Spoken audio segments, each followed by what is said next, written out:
switch off the light? Because I don't see the assistants. Can you switch off the... Can you switch off the light? Okay, just a testimony of my experience of 50 years, half a century in Nigeria, and I survived. It's a long way to go to Nigeria, and you cannot go alone. You see, because exactly what Idris developed, you can be part of a chain. Because if you develop only genetics, if you are not the food, it's not correct. If you have the food and the genetics, if you not make proper collection of meat or meat, it's absolutely essential. It's the reason why I see in the assistants a lot of people who are part of the chain for genetics, for animal feed, for collection of milk, and I think it's absolutely essential. You can go by yourself, but after that, I think that Nigeria is a great opportunity for all of us here in Nigeria, because you see it's the first gross national product oil in Africa. It's the first in terms of demography, and you see the potential compared with is actually used by the Nigerian. So I wish you good luck in Nigeria, and if you want some more information, I'm also at your disposal, if you don't mind. Thank you.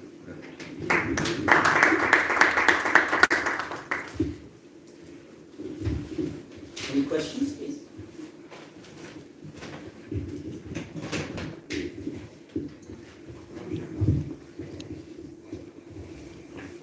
I'm the only female here. Last question? Sorry. I'm like the only female here. The other females are the one. You can get a question of it. No, it's not to come on there. And give me long story of by like cow. Livestock. No, they're just livestock. But everything is talking about is cow. Yeah, the whole group is livestock, but see, he's talking about the dairy sector. We've had some. Yes, we've had some success in the dairy sector, especially with exotic breeds like the Holstein Friesian, the Brown Swiss, the Jersey. Once crossed, a few of them when crossed with local breeds, as I mentioned, we have been able to establish about 12 to 15 liters per day from these livestock. We have some successful I would say dairy processing plants in Adamawa. We have one in Abuja, and we have one more. So, most of them, I think in in Nigeria, our livestock.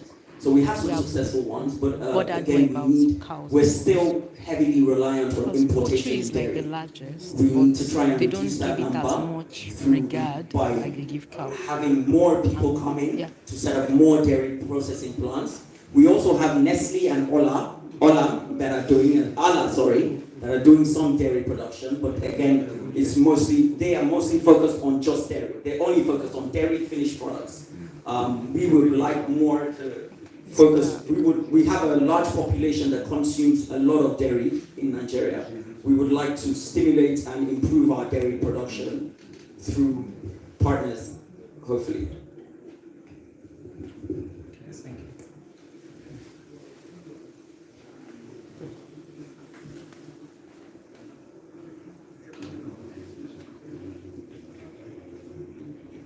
In addition to that, recently we had Danone that is also doing well. I just opened a dairy farm in Ibadan last week. But you see, I'm sorry to say that, but just the dairy farm in Ibadan is just for communication. There are 100 cows, and Ibadan, I'm sorry, it's not the best place to have cows. Cows. It's better in the middle belt. Do you agree with me? In the north? I say that Ibadan is not the best place to breed cows. Sorry. No, it's okay. JP is correct. Ibadan is not, at the moment, we have less than 1% of the cattle population in Nigeria are based in Ibadan, as opposed to 52% in the northern region. So Ibadan is more for crops. The southwest is more focused on crops, the north is more focused on cattle and livestock production.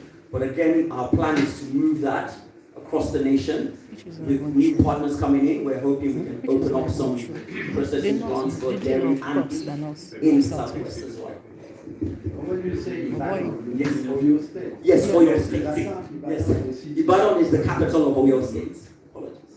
Though in Abuja, we have a lot of cattle passing on, even on the airport. Yeah, why I mentioned Ibadan is that it's not just a new investment that was made by Danone. Yeah. That was why I mentioned it. But apart from that, we have Ekiti, where we have there's a lot of simulation going on there, where we have the government of Ekiti State that went as far as USA to import a lot of cows for the production of milk. Basically, it was for milk. For what's the name of the?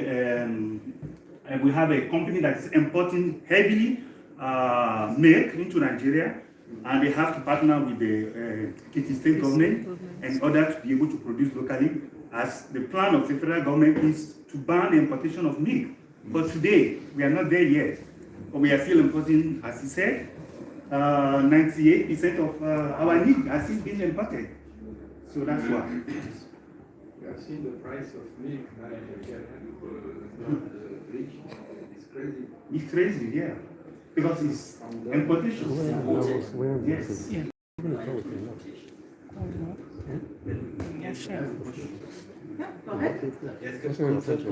Still concerning milk, I can imagine the proportion of milk which is collected is very limited compared to the total production. It's mostly auto-consumption. So do you know a little bit how much is collected from Danone or Arla? What does it represent? And do you have an idea of the price paid to the farm for milk price?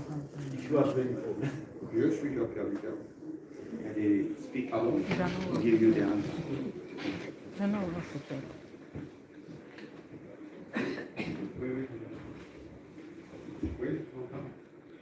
So regarding the milk production, so I will break it into two places. You have the smallholder farmers, which are the local farmers.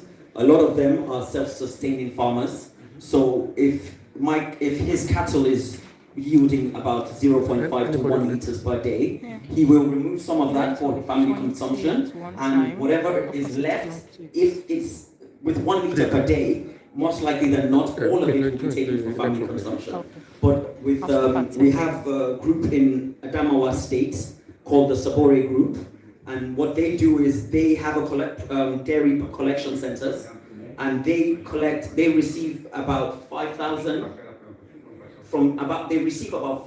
farmers daily, and collect their milk, process it, and they pay them on the spot for the milk, and they then process it onward for cheese, milk, and yogurt. But with the bigger farmers, I would say the larger corporations, they are more focused on production for processing and onward sale. They are not as concerned on catering to the local market. They're more concerned in exportation. What is the price of the milk? Do you have an idea? Local milk at the farm gate? Yesterday.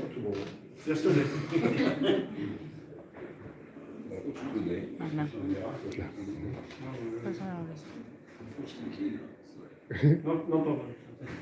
I have the prices 2 years ago, so I wanted to see what was the same. Yeah, but definitely the price has gone up. If you look at the exchange rate today, Naira compared to dollar. Double. Yeah. Double. But unfortunately, I don't think the price is doubled for the farmers. Unfortunately. For the farmer, no. What's the last price, About 40, at that time it was about 40 cents of a dollar per liter at the farm gate. Okay, the farm gates. Farm gate. Yeah. We had some, Segole Farm, for example, we supplied them some equipment, solar equipment, to have milk collection hubs at that time. And then we supplied some other regions with the solar equipment for milk collection hubs. Actually, I think the situation is that less than 10% of the total milk is collected by the big networks. But what was very interesting in the Adamawa region, actually small farmers, they process their own milk. Not only they sell it to the market, to the local market, they make, I have some very nice photos I will share with them, they make instant yogurt, they will boil it instantly after milking, they will culture it, and they will make yogurts, and they will sell yogurts in small jars of about 20 cc, 200 centiliters of yogurt, and they sell it at more than $1. So they know how to add value to this. Actually, this is but very traditional. This yogurt, and they add some millet, seed, or whatever, and it's a beautiful breakfast. Actually, I used to eat this when I was there. So there is a very huge potential for the dairy market in Nigeria. Huge potential. People love to eat milk products, which is not the case in all African countries. Je parle à Adamawa, quand on était. Oui. Mr. Ali is very correct. There's a large dairy consumption in Nigeria. It depends on the region you go to. Slightly, the finished product they consume slightly differs. So, as you said, in the north, fura is what is. It's yogurt, and they have millet, pellets of millet inside.